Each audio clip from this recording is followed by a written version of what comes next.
Megapun. Yang baru saja tiba untuk warga dari Bangkok, silakan untuk duduk-duduk terlebih dahulu. Saya akan mulai instruksi jadi semakin cepat semakin lebih baik karena tidak terlalu panas. Film.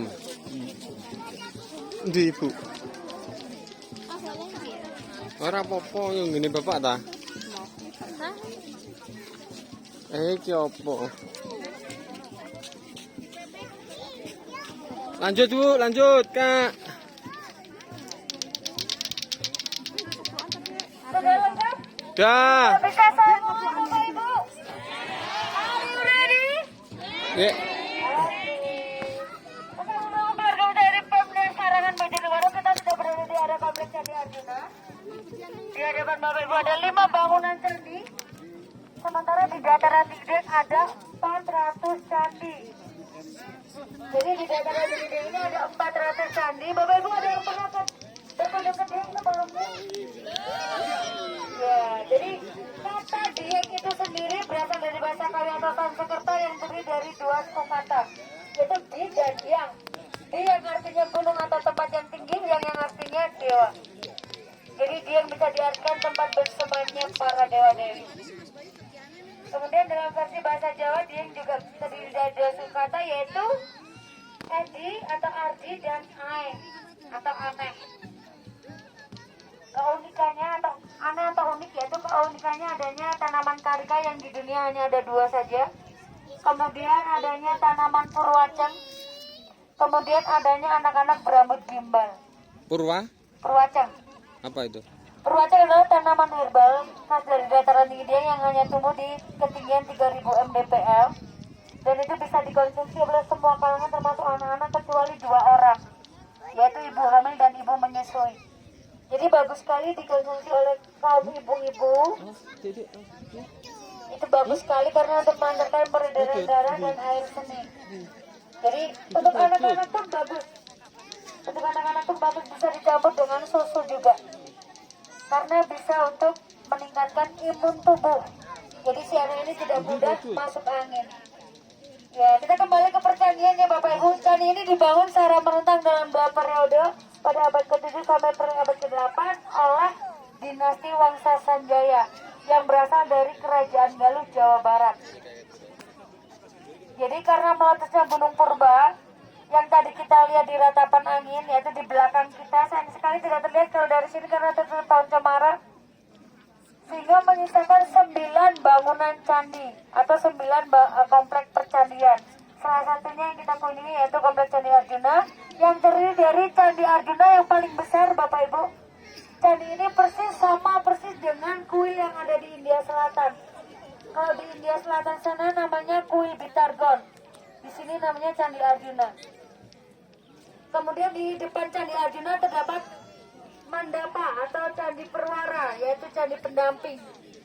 Jadi kalau pendamping itu tidak selalunya di samping, tetapi untuk percandian itu berhadapan. Candi Semar ini memiliki 9 ventilasi udara dan dulu digunakan oleh Presiden kedua kita sebagai tempat meditasi. Kemudian di sebelah selatan Candi Arjuna terdapat candi yang memiliki relief Trimurti atau subordinat umat Hindu, yaitu ada Dewa Siwa, Dewa Brahma, dan Dewa Wisnu, yaitu Candi Sri Kandi. Di sampingnya lagi ada Candi Punta Dewa, dan yang paling ujung sendiri yang membentuk Astadala atau Astadipalaka, yaitu berbentuk 8 sudut kelopak bunga teratai mekar. Itu adalah Candi Sembadra. Nama-nama candi yang ada di sini diambil dari kitab suci umat Hindu, yaitu Mahabharata, tetapi tidak ada hubungannya sama sekali dengan bangunan candi itu sendiri. Hampir sama dengan Candi Borobudur yang memiliki tingkatan, karena umat ini juga memiliki kasta. Perbedaannya adalah di jumlah dan namanya Bapak Ibu. Jadi tingkatan yang paling rendah itu namanya Burloka, yaitu kedudukan mereka para pendosa termasuk saya. Amin. yaitu dunia para manusia. Kemudian di atasnya ada Burwaloka, yaitu kedudukan mereka yang disucikan seperti pendeta, torsi, dan yang paling atas sendiri adalah Sarwaloka, yaitu kedudukan para dewa. Jadi puncak candi di sini namanya Buah Keben atau Ratna, berbeda dari Wangsa Salendra yang ada di Borobudur. Borobudur puncak candinya disebut stupa atau stupada. Di sini namanya Buah Keben atau Ratna. Bapak Ibu boleh perhatikan di bilik penampil pintu bagian luar ketika kita masuk ataupun di relung-relung candi itu terdapat relief yang terukir mata yang melotot, kemudian pipi yang tembem. Itu adalah ciri-ciri khas dari candi-candi yang menyebar di seluruh pulau Jawa. Itu yang disebut Palakirtimuka. Palakirtimuka ini adalah salah satu bentuk makhluk kosmologi atau mitologi Hindu yang memiliki rambut api yang panjang. Kalau sudah ke Jawa namanya Banaspati. Kemudian yang di bawahnya di kanan kiri itu ada 5 perwujudan hewan kosmologi Hindu juga. Ada panah monyetnya, kemudian naganya, ada singanya. Itu yang disebut Kalamakara atau dewa penunggu bangunan. Kemudian yang menjorok keluar di bagian bilik penampil bagian Candi Arjuna, yang menjorok keluar itu yang disebut Jalatwara atau saluran air. Ya, kalau Bapak Ibu perhatikan mulai dari pemukiman penduduk sebelah sana sampai ke sebelah sana, area ini adalah kaldera raksasa. Kaldera, ada yang tahu kaldera apa, Bu? Kaldera adalah cekungan. Cekungan tada hujan. Jadi area ini sampai ke sebelah sana ini dulunya adalah telaga. Jadi karena meletusnya Gunung Purba, kompleks Candi Arjuna ini sempat tenggelam. Ditenggelamkan oleh telaga pusar bumi atau pusat bumi. Kemudian candi ini ditemukan kembali pada tahun 1814 oleh seorang tentara Inggris berkebangsaan Belanda yang sedang berkunjung atau berwisata di dataran tinggi Dieng, sekaligus dalam rangka penelitian situ. Beliau berkuda di puncak Gunung Prau, menemukan ratnanya atau puncaknya. Kemudian dilakukan pengeringan 42 tahun kemudian, yaitu sekitar tahun 1856 oleh seorang fotografer Belanda bernama Van Kinbergen. Namanya Adolf Van Kinbergen. Dikeringkan, jadi di bawah kita ini adalah air. Karena untuk umat Hindu sendiri, sebelum membangun bangunan akan dibangun percitraan, yaitu di sebelah sana ada Gang Kirana Swatomo. Dan tadi sudah saya jelaskan, ketika kita masuk di kanan kiri kita itu bukan komplek percandian, melainkan situs Dharmasala atau komplek Dharmasala yang digunakan sebagai tempat peristirahatan sementara para silpin-silpin. Silpin adalah arsitektur pembangun candi. Kemudian untuk ahli seni pahat, seni ukir namanya Taksaka dan Pardakin. Jadi Bapak Ibu, sebelum membangun bangunan candi akan dibangun percitraan lebih dahulu. Di sebelah